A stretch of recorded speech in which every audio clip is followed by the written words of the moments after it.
MLA Prem Sagar రావు BRS BJP పార్టీలపై కీలక వ్యాఖ్యలు చేశారు. రుణమాఫీపై బీఆర్ఎస్ బీజేపీ పార్టీలకు మాట్లాడే అర్హత లేదని ధ్వజమెత్తారు.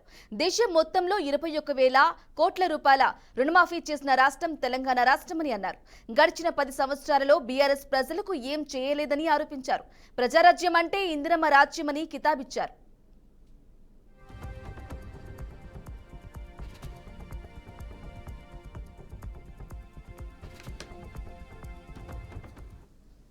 ఆయనకు తెలియకపోతే తెలుసుకోమని చెప్పండి. కరకట్టలకు జీవో క్యాబినెట్లో చెప్పింది, జీవో వచ్చింది, అన్నీ అయిపోయినాయి.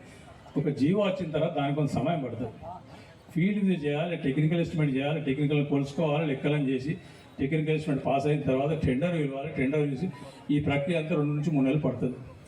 ఇప్పుడు అది కూడా అయిపోయింది, ఇంకేమైంది అంటున్నట్టు. ఏం చెప్పాలి? నేను చదువుకున్న అజ్ఞానంలో చదువుకున్న మూర్ఖుడా, లేకపోతే ఈ ప్రాంతం గురించి తెలియదు, లేకపోతే ఈ వర్త గురించి తెలియదు. వాళ్ళకు ఒకటే ఉన్నది, ఎట్లా ఏదో చేసి రాముని పేరు చెప్పో భీముని పేరు చెప్పి ఓట్లు గెలవాలి, సీట్లలో కూర్చోవాలి. చేసేది లేదు.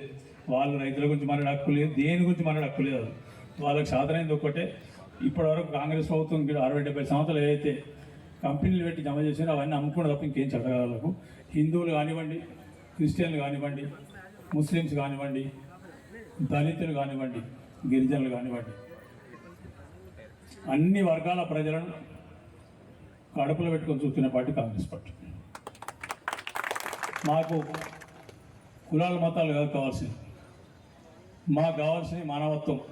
ఈ సమాజంలో ఎవరికి అవసరం ఉన్నది, కింది వాళ్ళు ఎవరు ఉన్నారు, వాళ్ళకి ఏం చేస్తే వాళ్ళ జీవితాల మార్పు వస్తుంది, వాళ్ళు మిగతా సమాజంతో పాటు అందరితో పాటు సమానంగా బతకగలుగుతారు. ఆ ఒక్క ఆలోచన దొరుకుతుంటే మా కాంగ్రెస్ ప్రభుత్వం ఇందిరమ్మ రాజ్యం తీసుకొచ్చింది. అంతే, దానికోసమే చేస్తాం. బాధ్యత అంటే మొత్తం ప్రపంచంలో ఉన్న మనుషులందరూ అన్నదమ్ములు అక్కయ్యలు లెక్క కలిగి ఉండడం అనేది ఒకటే మా సిద్ధాంతం.